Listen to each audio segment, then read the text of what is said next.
He said very calmly, because if you're fertile, we should start trying for a family right away.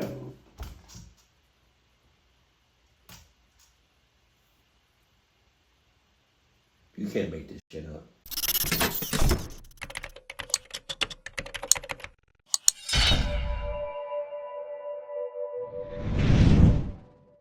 I think this is Ripshy, the channel Ripshy. I think. Well, regardless, we're gonna react. Let's go. Suck down. When I was in 6th grade, I was in band. Jesus. Okay. I was not prepared for any of this. Okay, hold on. Let me get myself together. Let me calm down. Be calm. All right. Let's restart these first 5 seconds. When I was in 6th grade, I was in band, clarinet. I wanted to play saxophone, but Grandpa had a clarinet, so that's what it ended up being. Right. The band instructor was a middle-aged woman who I'm going to refer as Miss Franz. Okay. I'm watching Bob's Burgers while writing this, so to protect her identity. Anyways, I didn't have a lot of friends, so I had a lot of extra lessons after school. After a while, she started offering me extra lessons at her house. Oh! Even then, that made me uncomfortable. Oh! Wow, that escalated fast. Oh, God, hey. I remember I was in high school. Nothing like this happened. But I remember I was in high school. And no, I don't think I should say that. At least not that. I'll make a separate video for that. If you want me to talk about what I was about to talk about, it's not crazy. It's not crazy. But if y'all want me to talk about what I was about to say in high school, that almost got my teacher fired. Hashtag high school. I promise you it's nothing crazy. We didn't do nothing like nothing. You know what I mean? But yeah, I'm gonna say that was crazy. This is crazy. This shit started off crazy.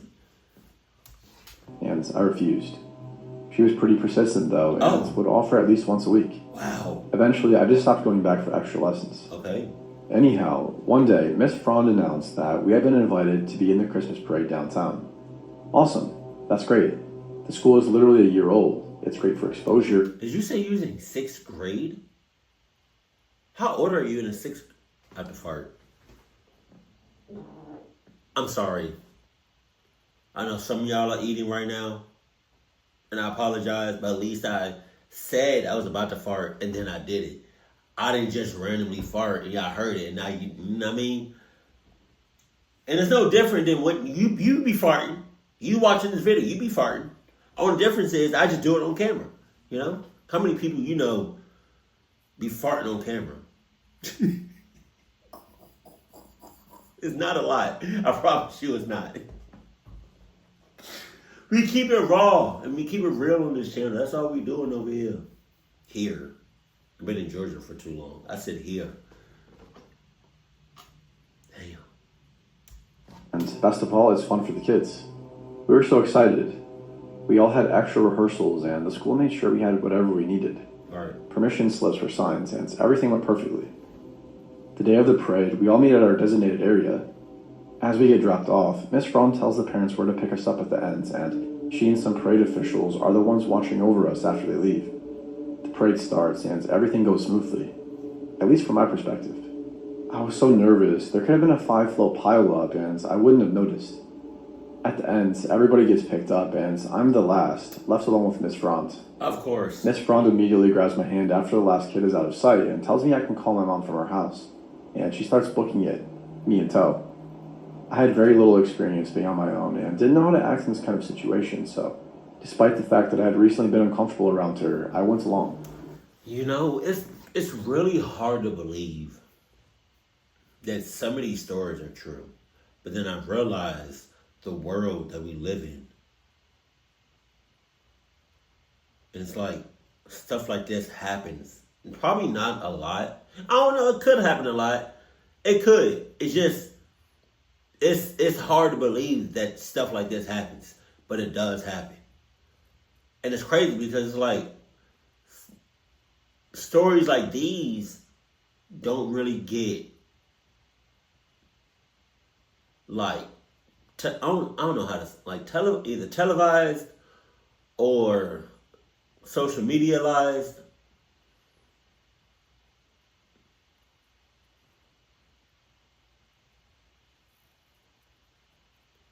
Like, how often, maybe I gotta look it up, but how often do teachers be doing stuff with, or try to attempt to do things with students, especially if they're underage? It's half.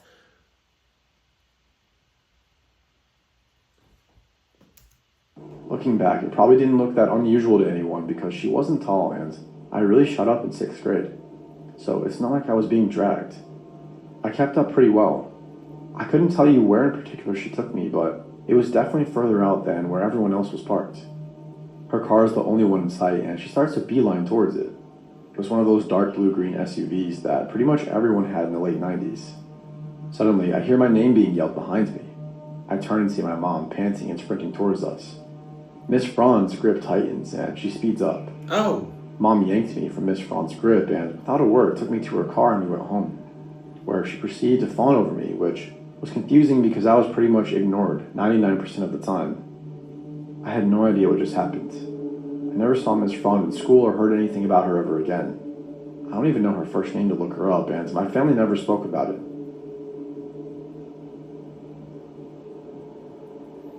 I hope she got what she deserved. Jesus Christ.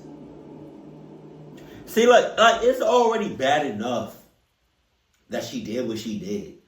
And you're probably not the first or last student she's ever going to do that with. But to add salt to the wound,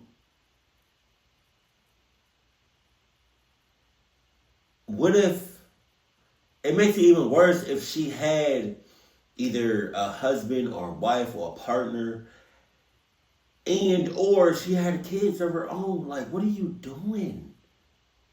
What is possessing you to... You got it. You got it.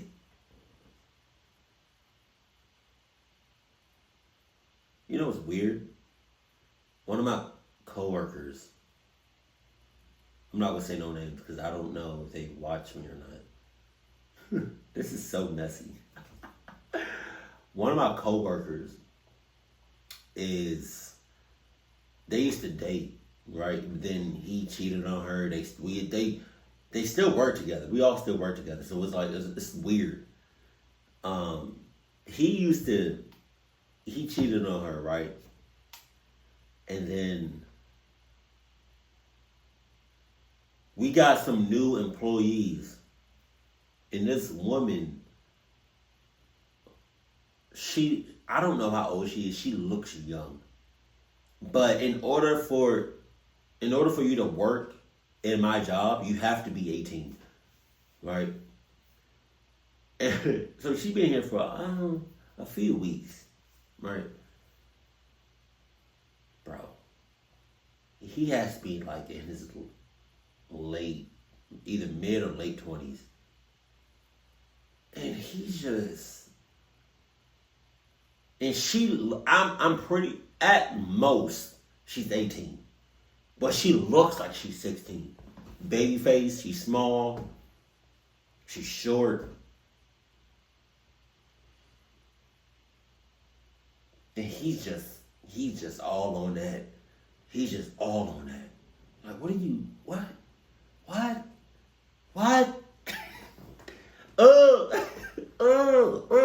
stop. All right. All right, let me get back to the video. I hope this belongs here. I'm not sure because there's been no actual encounter with someone yet. I don't know, but I'm going to post anyway because I really want to get this off my chest and maybe hear some other people's thoughts. I live in a small house with 8 people total. It's quite a large old Victorian style house. We're all students, but as it's summer, people have started to move out. For the last week or so, there's only been 3 of us in the house. Myself, my boyfriends, and another housemate. Oh, well, With our house being so full of... Oh, that was weird. Why'd you say it like that? Housemate? You don't know this person? Oh, God. Well, it's easy to put strange things happening down to it being any one of those 7 other people. But now there's only 3 of us. I'm becoming increasingly paranoid that there's someone living in our house that shouldn't be. I'm going to try and structure the events that make me think so as best I can now. 1. Above our shower, there's an attic. You can see the little black attic hatch, which has always been a crack open since we... Because you lost me at attic. Toby! I really was not expecting for me to spaz and yell out Toby like that. You know? I really wasn't.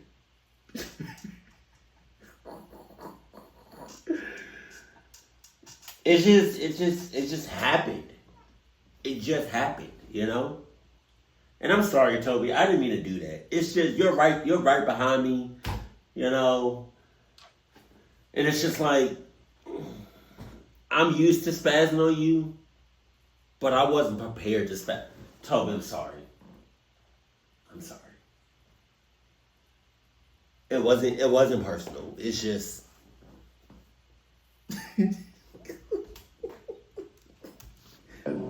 I know it's been open because my boyfriend would get creeped out by it and tell me so, but recently the crack shut. Now, this house has very high ceilings. I'm only 5'2.5", so there's no way I can reach up there. My other housemate isn't much taller, and although my boyfriend is more so, he probably still isn't tall enough. And that hatch creeps him out too much for him to go opening it. I've asked, so there's that. 2. 4 out of 8 people in our house smoke, so there's often tobacco and rolling papers lying around the front room or kitchen. Ew. For a long time now, since maybe January or so, we've been finding these really badly rolled cigarettes in the mornings. Question. I hate the smell of cigarettes. I don't mind, like, it's weird. It's like, I don't mind you smoking. My mom smoked, you know, for years. Cigarettes. And I'm used to being around it, but that doesn't mean I like it. So I have a question for y'all. For anybody that hates cigarettes, being around people that smoke, the smell of smoke, if somebody went up to you and they would smoke a cigarette and literally blew the smoke in your face, what are you doing? I'm going to jail today! My boyfriend and I would come downstairs in the morning and we'd find one of these shitty cigarettes rolled and just sitting in the tobacco.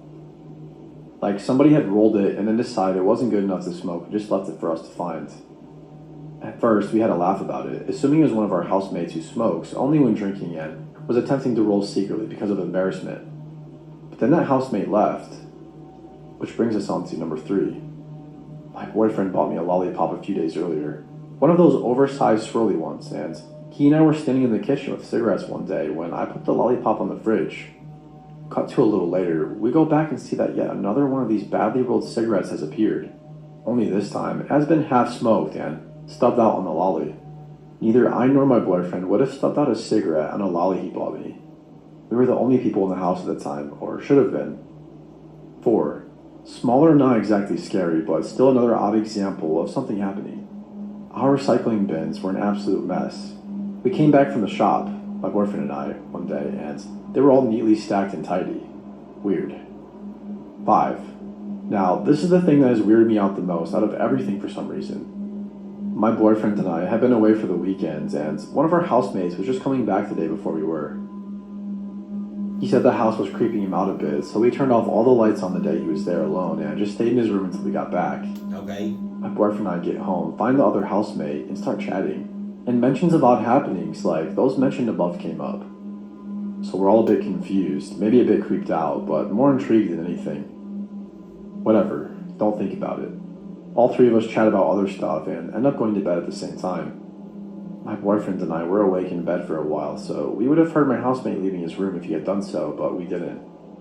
The next morning, I head downstairs, the first one up, and I noticed something straight away that was not there the night before. Tiny little barcode stickers from some nail art sticker sheets I had were all stuck in a sort of lined up shape on the sofa. Lots of them, just in this sort of hourglass number 8 sort of shape. First thing I do is get my housemate and ask him if he's been downstairs. He says no, asks me why, and I show him the stickers. He's as weirded out and as intrigued as I am. My boyfriend isn't up yet, but just to check, I go and ask him if it was him. Nope. They're still there.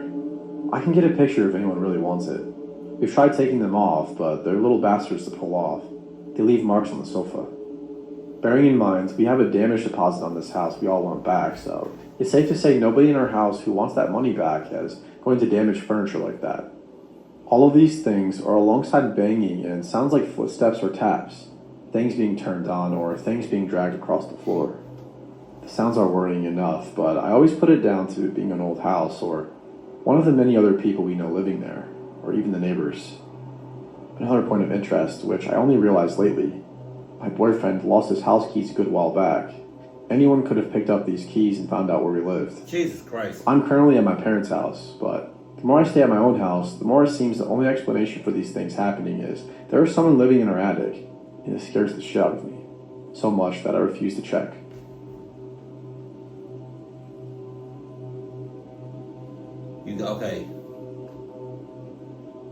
Okay. Just leave everybody. This is a story about a man named John that I met while working retail. John is an older white man in his mid-50s, well-dressed, well-spoken, with shoulder-length steel gray hair and a low ponytail tied back. At the time, I was working at a farm and a pet supply store. I was called over to help a customer look at electric fences and shock collars for dogs, which I am steadfastly against, but I had to help the customer. I asked him what I could help him with, and he said he was interested in an electric fence for his dog since he had a cabin in the woods and wanted to make sure they didn't get away. He said, "Oh yes, I'm looking to use this shock collar." But John, I don't really like those. Shock collars? How about somebody put a shock collar on your ass? A shock collar? Damn.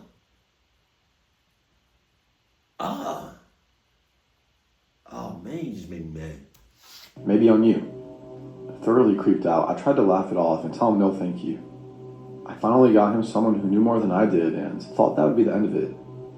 Of course, it wasn't. Next time he saw me, he said, "I've been looking for you. About what I wanted, I didn't know what you said. I wanted to slap you the next time I saw you."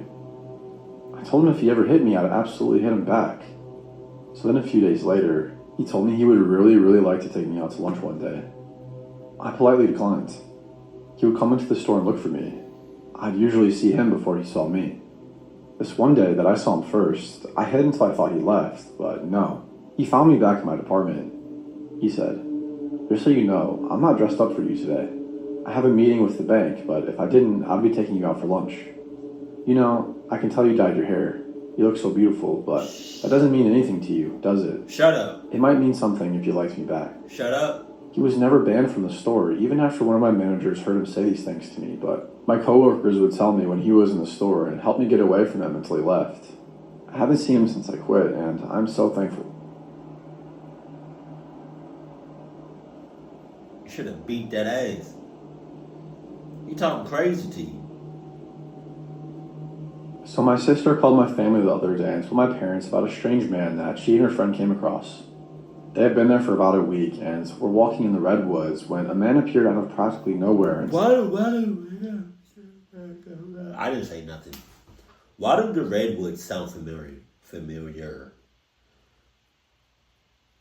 Is redwoods those really, really big trees? Like really thick, tall trees. They might be the tallest trees in the world, at least in America. Is it those? Redwood? Let me look up. Redwood. I don't know if that's the same thing. Let me see. We say redwood. Let me see. Is it one bird? Redwood. Yeah.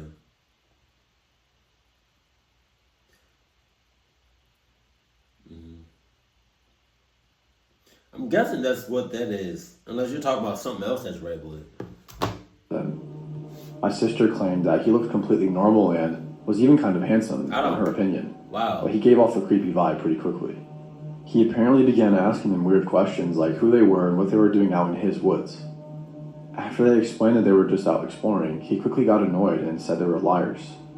My sister and her friend began to walk away quickly as they assumed he was probably... As soon as you said in my woods or in my area, my whatever, my anything, we walking away.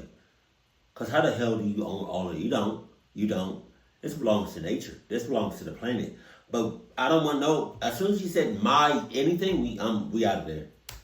drugs, but he walked after them and said more weird stuff.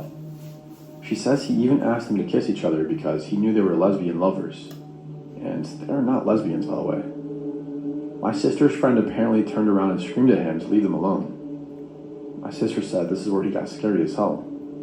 She says he gave my sister and her friend the most evil and hateful look she's ever seen in her life, and he said this in response. You two are such disrespectful bitches. Oh! I've killed a few of you over the last few years, and I'd love to add you both to my count. Oh my God! My sister and her friend didn't even hesitate, and both booked it right after he said that. They heard him chasing after them and screaming at them. My sister says that she couldn't make out much of what he said, other than that he would chop them up, and a few other threats. Oh. They both made it safely out of the woods, and they didn't see him anywhere. They got in their car and sped back to the town they were staying in. Then they called the police to file a report and headed to another area, and we'll be heading home soon. I'm scared and pissed off that some creep did this to them. Wow. But did he really just say add them to their collection? To his collection? So I'm going out camping where this happens, and it reminded me of the incident.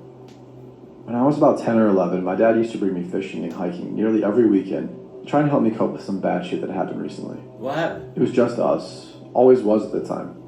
We used to play music really loud with the windows down and drive up the mountain. I can still vividly remember driving on that day. We parked by the lake and unloaded our stuff. Then I helped my dad get the pole set up. It didn't take long for me to get bored waiting for a bite. I noticed some frogs or tadpoles, so I asked Dad if I could go look for tadpoles. He said, yeah, just stay close.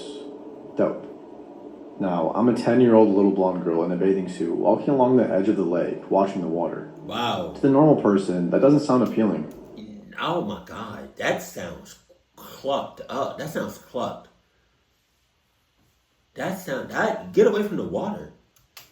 Unfortunately, I was an early bloomer and was getting curvy, which I knew was noticeable, thanks to the adults that had already sexualized me by that time. Oh. I knew to be wary of strangers. Unfortunately, I was also a stupid kid. So I'm not paying attention and somebody says hi. I glanced up and I remember there being a rock about 20 feet out in the lake. Hi? Huh? I'm running. I'm out of there. What are you talking about? Hi? At most, I'm hearing the hi. And it's not from the person that I know and love. That comes from a complete 100% stranger with some clucked intentions. Just the way you said hi. It came out of literally nowhere. I hear you and I'm running. I don't need to see you. I don't need to sense you I don't need to see you, touch you, smell you. I would say taste, but that's weird. I don't need, nah. You got it. There were 3 or 4 guys sitting on it and 3 or 4 more in the water. Oh my God. I don't know for sure, and I couldn't see all the way around the rock formation. Oh my God. There could have been more that I missed. Oh.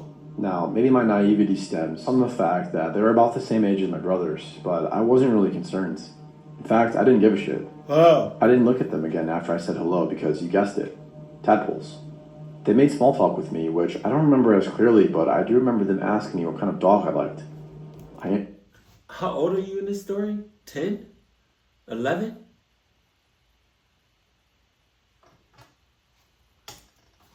Like an idiot. So I say husky, and they say, oh wow, we have a husky at our cabin. Want to come meet it? Okay.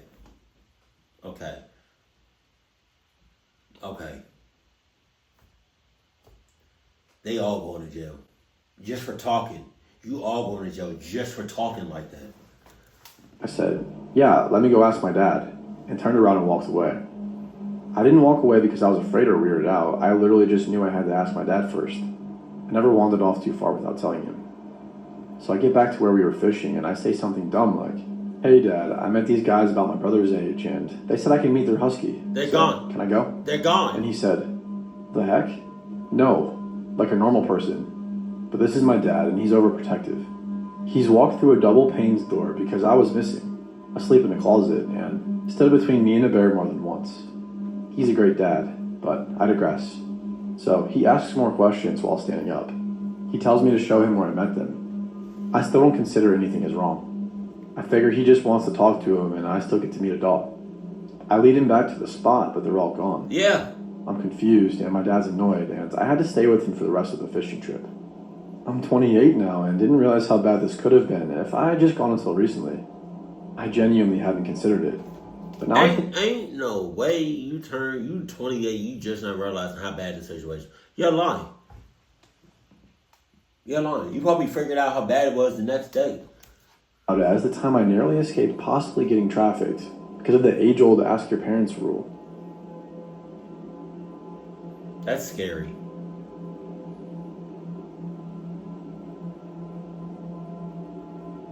This was an experience I had alongside my best friend in high school. This was about 2006, maybe 2007, in rural upstate New York. Okay. We met in 3rd grade and are still friends to this day. We're both 27 now. Let me give you some background information. My friend B and I became instant friends when we met in 3rd grade and were inseparable. You say B? We frequented each other's homes so much so that her mom set up her guest room as my room. I had toys, clothes, and pictures. I mean, everything I needed was there. I was family. Pictures of B and me hung up on the walls of the home owned by her very proud mother, Shelley. Shelley always wanted 2 daughters and loved me so much that she considered me her second daughter. Now on to the meat of the story. Again, this incident took place when B and I were sophomores in high school. Her mother was divorced and dated a few different men, meeting some off-sites like eHarmony. She had been speaking to a man for a few weeks, gushing about how manly and charming he was. She was really excited and always showed us their profiles before she decides to go on an actual date with one of these men. She always would say, "I need my daughter's stamps of approval." One night she called us to her room and showed us this man that she had been talking to. His profile was simple, as one would imagine for a middle-aged man in 2007 on eHarmony. The headline read, "Looking for a strong mother." I made a joke about his odd placement for caps and just how strange a way it was to start out. But we moved forward. It told of his metalwork background, his love of cold steel, and his work in a foundry that keeps his icy heart just warm enough.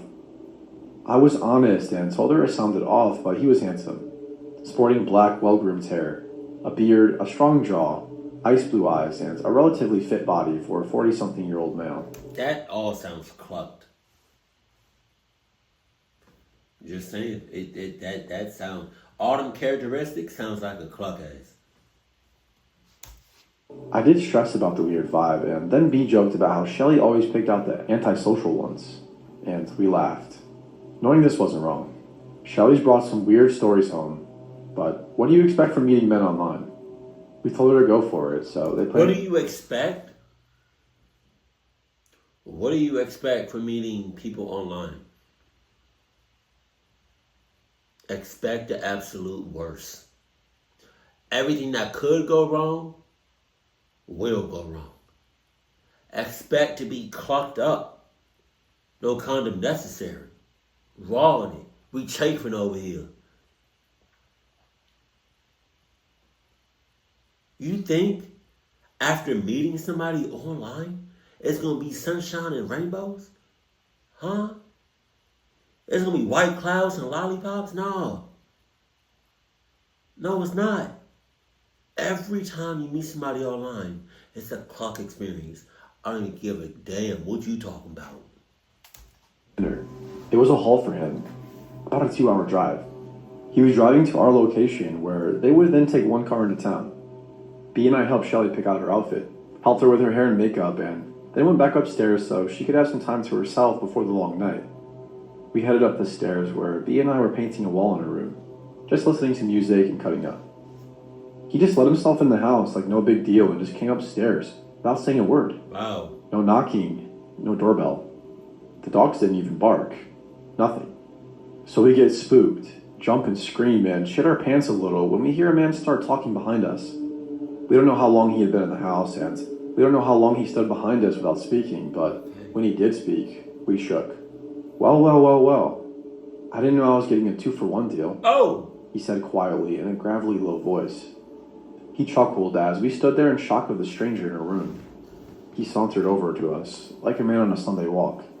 The smell of cigarettes filled the room, as if Rod Sterling himself was standing in the corner, explaining our situation to the audience for our own personal episode of The Twilight Zone. Right then, I noticed how much this guy looked like the guy in the pictures Shelley showed us, except he had salt and pepper, not jet black hair, and his eyes were not ice blue, but black, not brown, black. It looked like this guy was 100% pupil. Are you... I was interrupted by Shelley shouting. Who got hurt? She must have thought we were horsing around and one of us got hurt. This was normal for us because we goofed around a lot. She was jolted at the sight of this man blocking her from us. He turned around just as soon as she reached the top of the stairs and held his arms out and said, in a way less low tone than he used earlier, Shelley, you look beautiful. I knocked and nobody answered. I hope it's okay I let myself in. These are your girls. They're beautiful, like their mommy. I'll never forget how he said mommy. It felt dirty. B and I both side-eyed each other and stepped down off our stepladders. We were both very in tune with each other. Mommy. If I felt weird, I knew she did. Mommy, and mommy. we both felt the odd air of the room. Mommy. Shelley glanced away from him and at us, who were behind him, looking at her with wide eyes and both kind of shaking our heads side to side in disbelief. Shelley looked back to him. This exchange only took a few seconds, but seemed like an eternity. She forced a smile at him and said, Oh, I'm sorry. Next time just ring the bell and I'll come open the door. He nodded and walked towards her with open arms and hugged her like they had been the oldest of friends. She looked at us as they hugged and just kind of rolled her eyes to show us what she thought of his excuse. She proceeded to tell him that it was not appropriate as she let him down the stairs. We heard him apologize over and over. B and I instantly ran to our phones. We agreed to text her mom what he just said to us so we could tell her without him knowing. We hit send and about 10 minutes later we heard footsteps up the stairs. It was Shelley and she shut the door behind her and asked us if we were okay. She hugged us and told us she was sorry he made us feel uncomfortable. She explained to us that he said we reminded him of his girls and didn't mean to scare us. I don't care. We nodded and then said they were leaving out for the date. We hugged her and said to be safe and we would see her soon. Are you? As she headed down the stairs, B and I looked at each other. We both knew that something wasn't right, but we're both speechless from the good scare we received from the Stark man just about 15 minutes prior. We heard them walking and talking, heading towards the front door. A few minutes later, Shelley shouted up the stairs that she loved us. We yelled back that we loved her, and then the door shut. We instantly started talking over each other, saying the same things. B spoke over me. He laid that charm on so thick as soon as he saw Mom. B exclaimed further, and did you see his eyes? What the heck was that? He looked so much like the guy from the pictures, but not exactly. We both concurred on our feelings about the stranger, his scent, his demeanor, and his voice. He was like something out of a classic stranger danger advert. Again, we agreed to text Shelley how we felt. She thanked us and told us it seemed to be going well, and she would let us know that she was safe every hour. But you know, we're just freaked out, and even more so that Shelley was not. It was like a weird spell he casted on her. It was odd, but we wanted to think the best for Shelley as she was excited about this guy. She texted us every hour until she got home. Her last text said, I'm okay, but officially freaked out and coming home now. Be home soon. We got freaked and paced around until we saw headlights pull into the driveway. It had been about 5 hours since she left and about an hour since that last text. We were inside with the lights off, watching through the side window, trying to not be seen when the motion sensor light flooded the yard and light fell onto the driveway. A truck flew into the driveway. The passenger side door flung open before the truck was at a full stop, and Shelley's feet were on the pavement just as fast. She waved at the driver and kind of jogged to the door, wide-eyed. She reached the front door, turned and waved the truck off. She had her house key ready in the hands that she wasn't waving with, and she unlocked the door and slid inside the safety of the house. Keep the lights off. Let's go upstairs, Shelley said as she locked the 2 deadbolts in the chain, not once looking at us. We headed up the stairs behind her. We walked into B's room and looked out the window, down to the truck, still in park out front with the lights on and engine running. As we all stared at the truck, Shelley told us the ordeal she went through. Long story short, he had made reservations at the wrong restaurant, so he suggested they go buy some food and have a picnic-style dinner at a local park.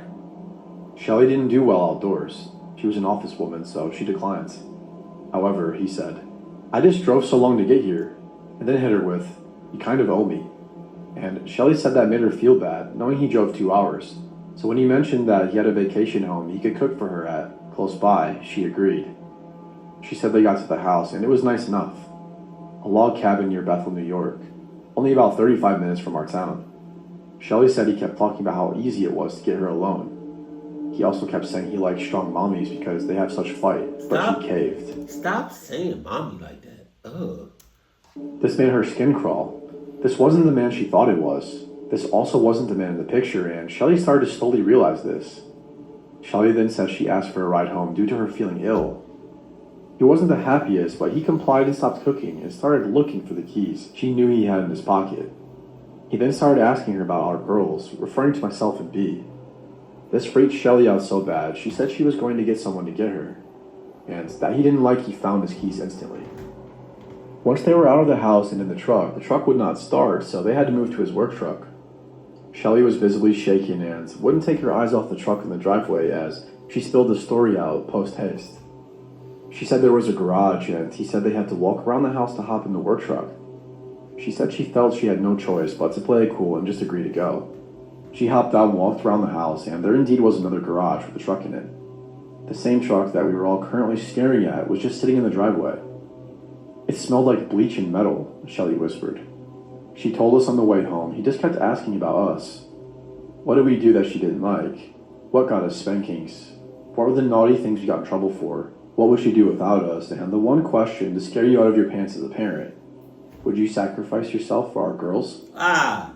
Shelley said she stared at him in awe and disbelief, and then he just laughed. She got more and more concerned as she noticed her surroundings in the back of the truck she was riding home in. There were what she thought were chains in a bucket sitting on a desk that was drilled into the floor, a duffel bag, and very large metal objects that she wasn't too sure of. This is when he started to pull out pictures of his little flip phone that he had of us. He must have found Shelley's Facebook, and he took pictures of our pictures and had them on his phone, waving it around, telling Shelley what a good, strong mommy she had been to us, and she should be proud of what she had accomplished. By this time, they were pulling into the driveway, and Shelley was done with his shit. She was just about finished when we saw the truck lights turn off. Shelley immediately picked up the phone and dialed the sheriff and told him quickly there was an unwelcome person outside our home. Being in such a small town, the sheriff not only went to school and graduated with Shelley, but also lived only 3 doors down. Just as we saw this guy getting out of his truck with a duffel bag, we saw the sheriff whip up behind him. This man panicked and literally threw his duffel into his truck and tried to back into the sheriff to get out. When he realized he was blocked from the rear, he went through the yard. We could not believe our eyes. The truck peeled out, taking some of the lawn with it. The sheriff came to the door to check on us and told us he had units down the road waiting for him.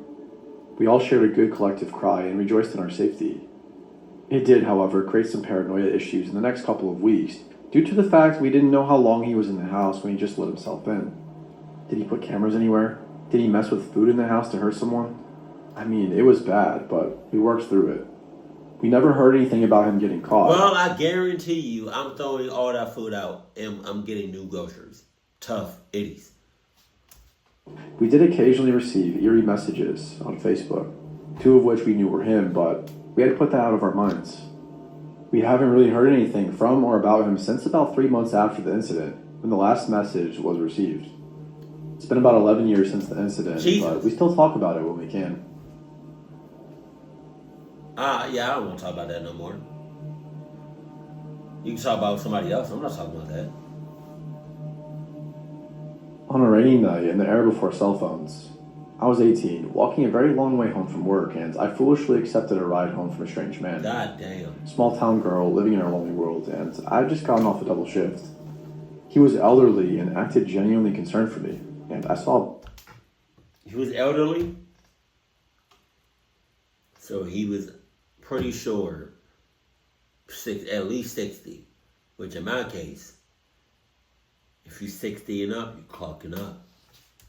In the back seat. Probably safe, right? The car was old and broken down, and he had to get out to open the door for me. Man. It took him a while, as he had trouble walking with a bum leg. Oh. He told me the passenger door didn't open from the inside. I immediately felt weird, but years of nice girl training told me he's gone to so much trouble, so don't say no. Wow. We chatted for a while, and he politely complimented my uniform and my hair, and told me I looked like his late wife, and that her spirit must have led him to help me get home. What? It sounded very sweet the way he told it.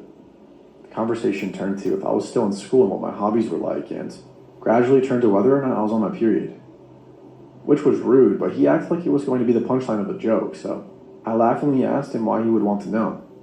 He said very calmly, because if you're fertile, we should start trying for a family right away.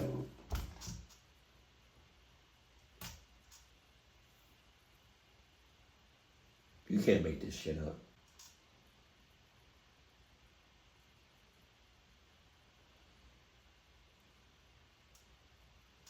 Damn. Oh shit. He said that God had kept him lonely for years, but now I look so much like his late wife, it was clear I was meant to be his.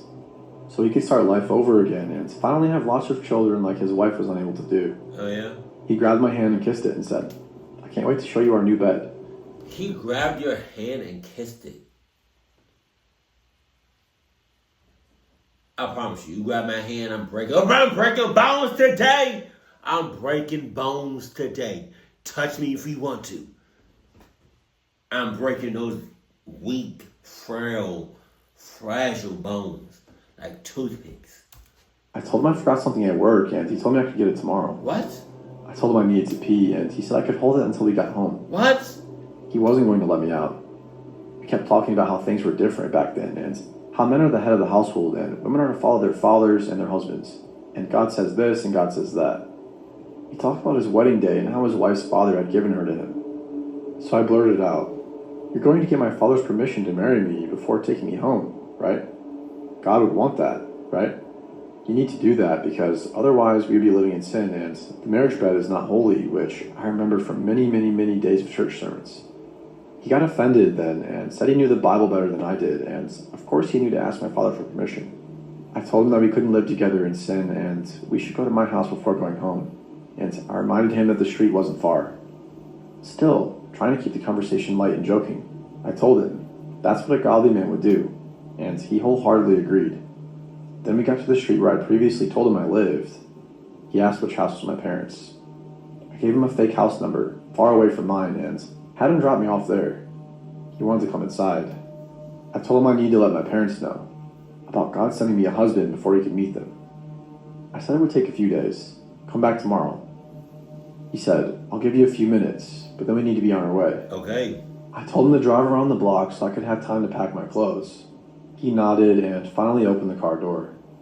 I ran to that house's door, waved to him until he drove away, then sprinted to my house, where I lived alone. Double bolted my door and put the couch in front of it that night. Never saw him again. I didn't call the police, though I wish I had. I moved in with my boyfriend a few days later, and I insisted on waiting at work until he could pick me up every night.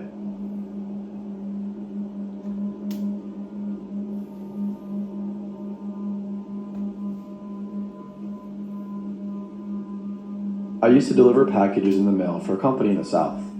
A lot of the daily routes were in the hills and woods.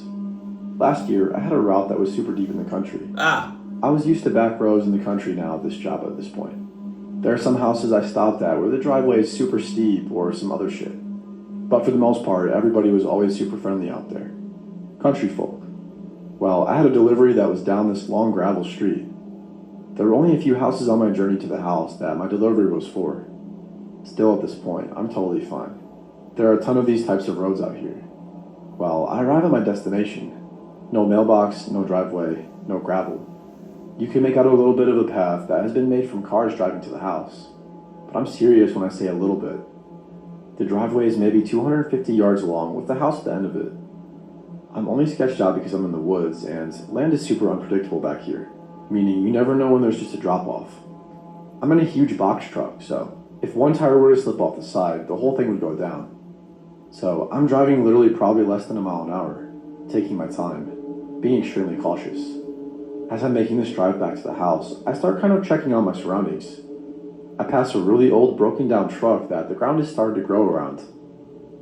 Again, super common back here. No big deal. As I get further and further down the driveway, I notice that I've probably passed about 4 satellite dishes, like cable dishes. I start approaching the house. This house from the outside looks like it is a Walter White Season 5 style cabin. It's a shack. I park and kind of just check out my surroundings. After about a minute, I was like, okay, I'm just going to deliver it and leave. I walk up to the front door of this cabin thing, and the front door has a large glass window in it. Not modern. Think old. Like a cabin that was built in the late 50s with no repairs. As I set the small package down in front of the door, I glance inside the house. The main room, which would be like a living room I'm guessing, is completely empty. The only things that are in this room are 2 foldable metal chairs, both unfolded. Both are facing a corner of the room, but nothing is in the corner. In the meantime, I'm trying to do my job with my right hand, where I keep making very quick glances inside. From what I saw, there was nothing in the house. Nothing. It was a shell. The kitchen may have had old appliances in it, but I wasn't really paying attention to that part. My 6th sense kicked in, and my brain obviously said, this isn't right. So I turn around and start walking back to my truck, maybe 30 feet away. I take my hood off my head and take my hat off so I can have a full peripheral view around me. I immediately start looking to see where the closest neighbor's house is. I see a building up the hill just a tiny bit, but it honestly looked like it was on this guy's property. I'm sure this was my head playing major tricks on me, but as I'm walking back to my truck, I just feel a presence. I feel like it's hanging onto my back, getting heavier and heavier with every single step closer to the van I took. I jumped in my van, locked the doors, and I checked it back to make sure nobody was in there. What the heck? The driveway. I back out of this entire driveway while checking my surroundings everywhere. I make it back onto the road. As I'm driving down the road, maybe 40 feet away from this dude's entrance to the driveway, there's a trash bag in the middle of the street. It's open just a little bit. I slow down, and it looks like there's a woman's sweater or something in there. Was that a kill room? Was someone or multiple people held hostage on that property? Something was up. I immediately contacted my buddy and told him about it. He suggested I go back and snap a few pictures. I agreed. About 5 minutes goes by, and I make it back to the address, and the trash bag is completely gone. I looked everywhere on the street and the side of the street. Completely gone. But get this, I always thought about how I never know what I'm delivering or who I'm delivering to. When I first landed this job, I remember thinking how crazy it would be if somebody was holding people hostage in their house, torturing them and ordering their food and house supplies online because... That's very specific. I'm not gonna lie to you. That probably happened on a number of times. They're afraid of leaving the house with the kidnapped people alone. That's all I could think about when dropping off this package. I left that job not even a week later for different reasons. But I did tell my boss, and he assured me that he would contact the local police department and take that house off our normal route schedule. I never heard anything back about it. I'm aware that if the police went out there and found something or people, I would immediately be called in to tell them what I saw, so I'm going to assume that they went out to check it out and found nothing. But in the same sense, it makes me wonder about the trash bag immediately disappearing after I left. Did they realize that they messed up and I was going to say something? Yeah. So they prepared for that? Yes. I don't know. I also have no clue what the address was or how to get there by memory to check it out for myself. But I think about that very often. And every single time I do, I get chills down my spine just because of the thought of the unknown.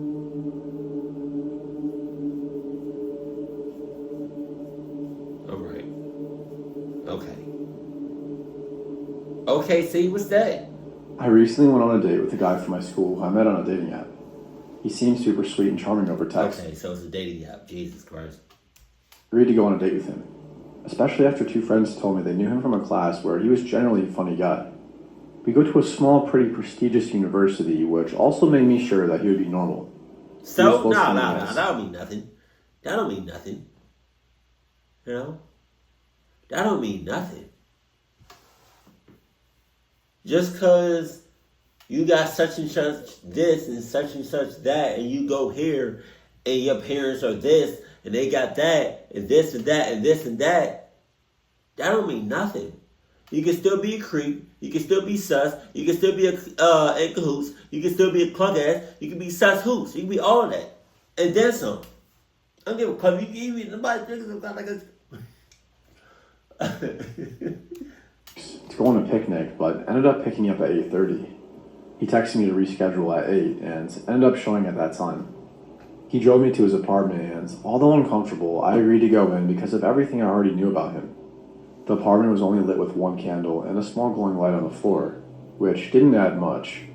It was a multiple bedroom apartment that he lived in alone, which made it even more odd. We talked and ate some food, and he seems nervous and uneasy for the most of it. He suddenly switched the conversation to our deepest, darkest secrets and asked if I ever seriously thought about killing anyone. Jesus. After I said no, he made up a story about being in the Navy and having to bomb a ship and killing 5 people. When I was unsure how to respond, he sort of just passed it off as a joke and said that he had seriously thought about killing someone else, his ex's current boyfriend. I was extremely uncomfortable at this point once. Yeah? Yeah? You think about offing somebody else? You think about unaliving somebody else? Well, go ahead and get about the hell out of here. You know that SpongeBob meme? Alright, I'm gonna go ahead and head out. Yep. Yeah. I'm out of here. I just saw these cats right here. God damn. And he agreed to drive me home. Before we left, he said he wanted to show me something. No, you're not driving me nowhere. Like, you just said you feel like offing somebody right now. You feel like unaliving somebody right now. And I'm right next to you. Yeah, I'm not going nowhere. I had a rifle that he pointed in my direction. When I got startled, he remained eerily calm and said he got it for hunting, but couldn't think of even killing an animal. We left. Yeah, because now you're killing humans. And I'm right in front of...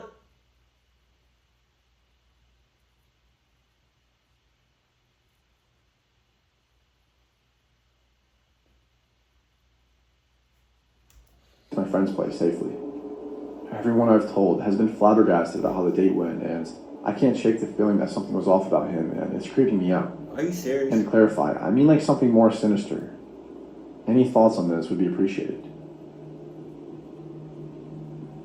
He's crazy. He's crazy. He's crazy. Shut the hell up. This happened several years ago, but so much of it is still fresh in my mind. My husband, son, and I were visiting a local park with a great playground and a long paved trail next to a lake. Hubby would stay with my kiddo while he played, and I would walk the dog and listen to a podcast. This park was usually very busy, but this was early spring and the weather wasn't great. The sky was gray and the wind off the lake still had a nip to it. I didn't let that deter me. I had serious cabin fever and was ready to stretch my legs. I and my pup BB set off. It had been about 20 minutes when I noticed my dog acting strange. She was pulling on the leash and seemed anxious. At this point, I realized I was almost completely alone.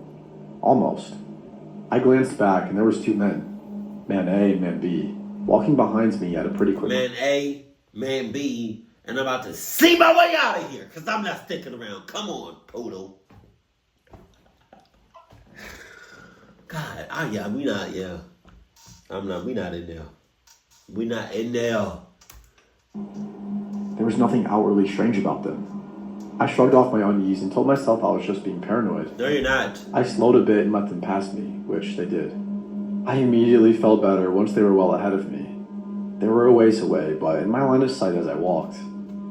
Several minutes later they stopped, and Man A leaned in and whispered something in Man B's ear. Man B nodded and started walking ahead while Man A turned around and started walking back towards me. I found it weird, but explained it away in my mind. Maybe he has to leave. Maybe he has to go to the bathroom, or maybe he's not feeling well. Or maybe he's gonna cuff me up, no condom necessary. Or condom, I don't know. Pick it.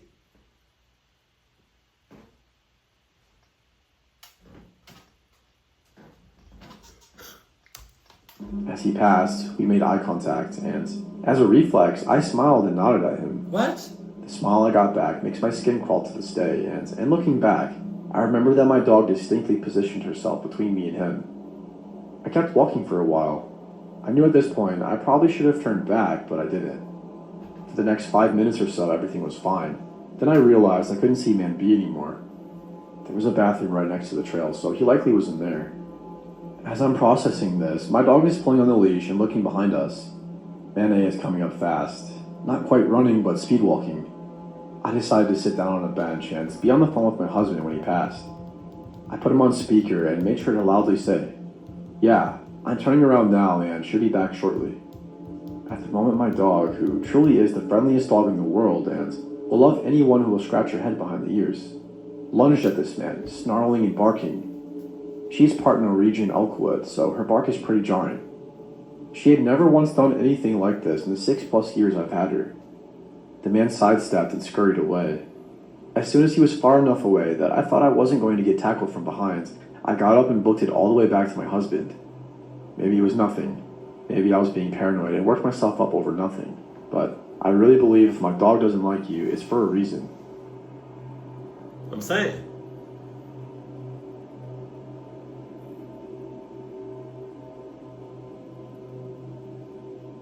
I can't tell if this is it. I don't know if this is the end of the video. Is this the end of the video? It's a long outro. Sorry, so this is Ripshy. I haven't reacted to Ripshy in a very long time.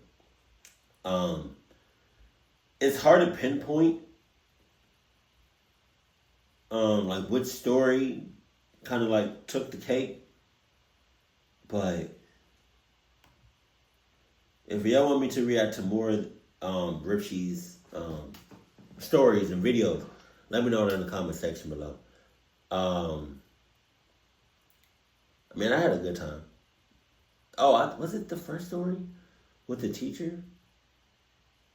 Yeah, no, that was sus. I'm surprised she lasted like that long being a teacher.